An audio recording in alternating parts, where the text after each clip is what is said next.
Alright, so welcome back for week 3 of reading you my poetry late at night. So what I do here is basically I read you 3 poems of mine that almost made it in my upcoming debut poetry book. So make sure to pause the video, get yourself some tea. I got my little tea here. You can even see the steam coming out of it. It's so hot. It's even hot to hold it. I'm gonna put it down. So go get yourself some tea, get yourself your favorite cozy blanket, put on, I don't know, your little headphones in so you can hear my voice more clear. Whatever is your vibe.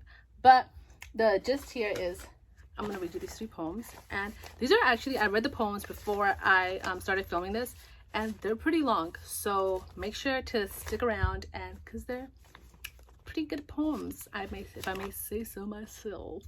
So the first poem I have for you guys tonight is: Blessed be the roses placed in my coffin, defy nature. For once I reach the heavenly gates, my soul will be for theirs to keep, and I will give to you a bouquet as scarlet as the lips of angels. So this poem, oh my god, I want to say I wrote it a year ago, and I'm gonna be so honest, I don't remember much about this poem, like what I felt as I was writing it. I just know that I was in a stage where I was writing a lot about death, but I was writing about death in a way that was separate from me, if that makes sense. Like I wasn't relating to it. It wasn't something that was giving me sorrow, wasn't giving me joy, of course, but it was just something that I was envisioning and that I was able to capture down on paper. And I don't even know how I got into it. I feel like it just came to me. That's where I felt like I needed to practice my craft and get into this new subject and touch something that once was scary for me to talk about. And so I really love talking about roses, so I know that part, why I added that. And I know that I added like the blessed part because I very much like putting into my poems stuff related to like religion or imagery in religion, which I know could be sacrilegious and everything, but I just live your life, man. Write about whatever the heck you want, honestly. So that is with this poem, and I feel like that's as well once I started getting into talking about like your souls and stuff. And I was going to include this one in the book, but then I found that it doesn't really relate to the theme of it, and it's more personally about me more than it is about what the theme of the book is.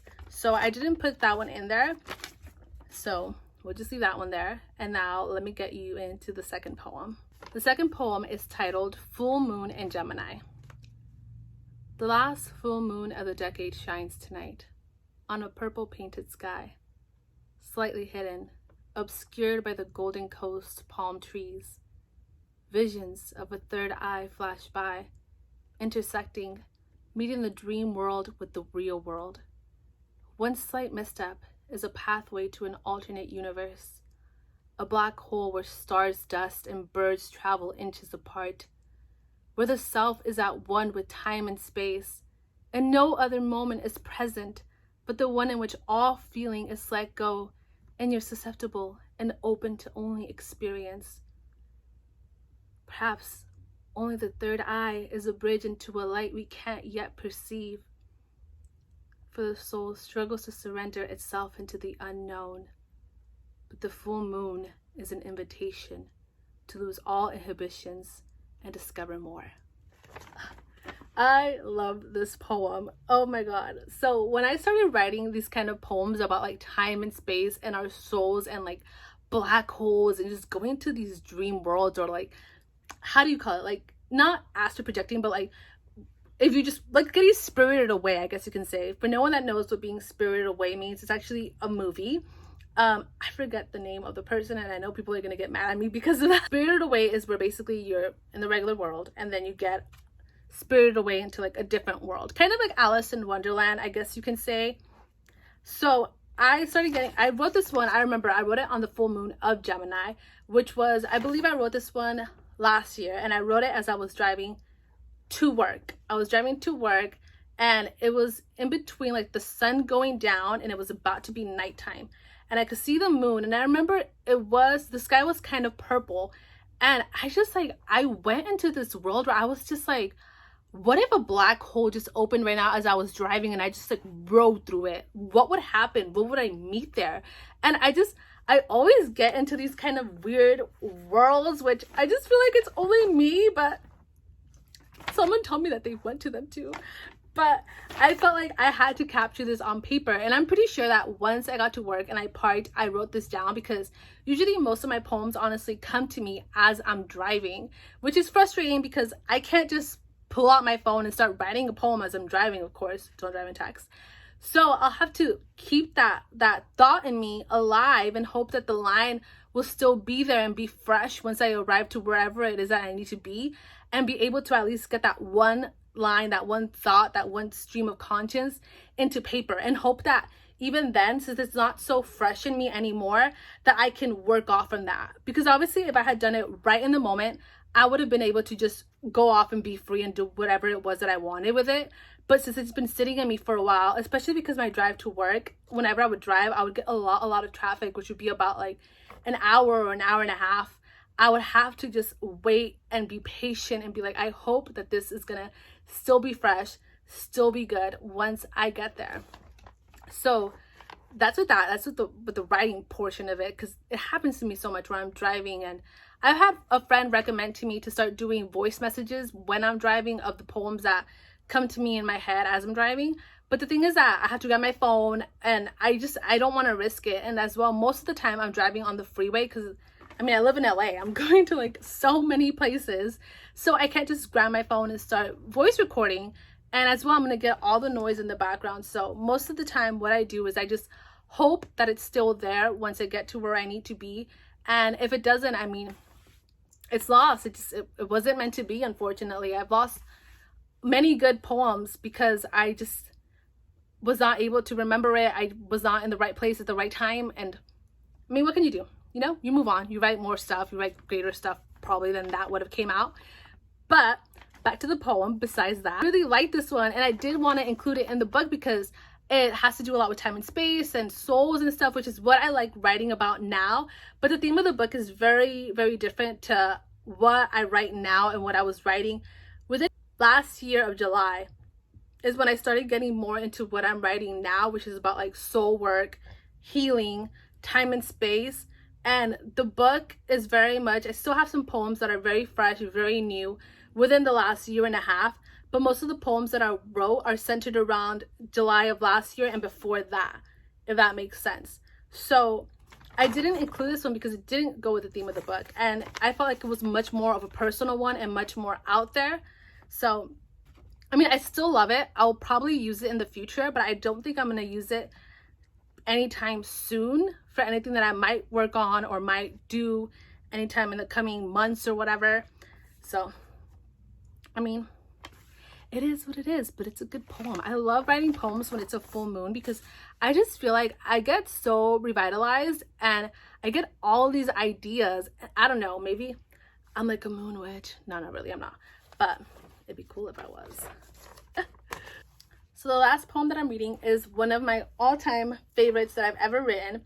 I wrote this one 2 years ago, I want to say. So let me just start reading it. What made witches of the sea become what they be? Truth be told, it's a story as old as the ocean breeze. For each sorceress of the deep were not always what they seem. For once they were but mermaids, pure and sweet. Yet what befell these sirens of the deep blue swell was tasting the tempestuous fruits of love.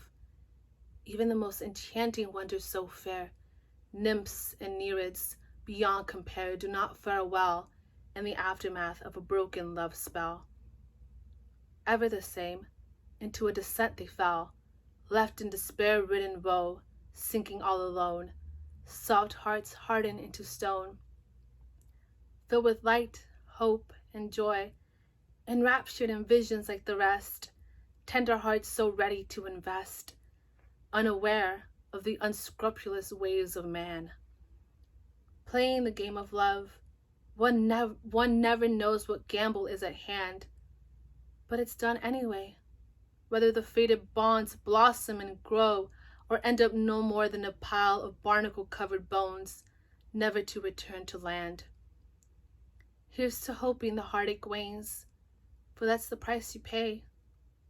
The waves can surely say, oh, how bitter the salty tears it's filled with are each day. by every broken-hearted mermaid. Ugh. I love this poem, but I also hate it, and I'm gonna say why. So I was gonna include this one in the book because this was one of the first poems that I wrote that I was so proud of. I used to write in the past so many poems about like sirens and mermaids, and they just were not that amazing. And I would honestly try for so long, and I feel like it's kind of like with me with writing nature poems now, where it's hard for me to capture them, but I keep on trying and trying and trying and getting better at it till I get slowly to where I want to be. And that's what was happening with my mermaid and siren pieces. And then I finally wrote this one, and I felt like I didn't have to try anymore. I didn't have to try writing any more pieces about sirens or mermaids because I had done the ultimate one that I really, really liked. But the thing that I don't like about this piece is that I wrote it at a time where I was not feeling the best. Honestly, I was feeling kind of hurt. I was feeling kind of brokenhearted. So I wrote it at a time where I just felt like darkness in me. I felt so bitter towards love, and I felt like, I felt such anger. And I mean, like, the poem sounds sad because that was mostly what I was feeling, but I felt like I was blocking it off as putting this shield over me, which was just not pleasant. And it wasn't pleasant to be behind it. It felt so like, I just felt like I had a dam up and that the ocean was like crashing upon me and just trying to break through. And I mean, it happens to a lot of us. When I wrote it, I was in that state of mind, and I kind of just wanted to let out what I was feeling, because I was like, I feel like you fall for someone, you know, like the Little Mermaid, she fell for someone and she fell in love. But I'm talking about the real story, not the Disney one. But in the end, she ends up being this little bubbles that float on the surface of the water because she doesn't end up with the prince.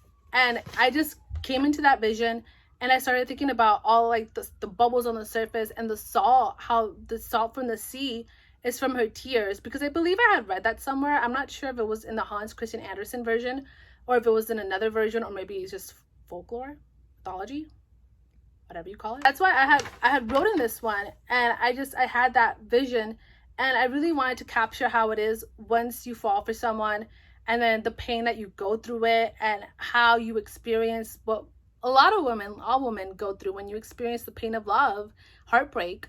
And I wanted to get it on paper, and I was really, really, really proud of this poem. I still am very proud of it.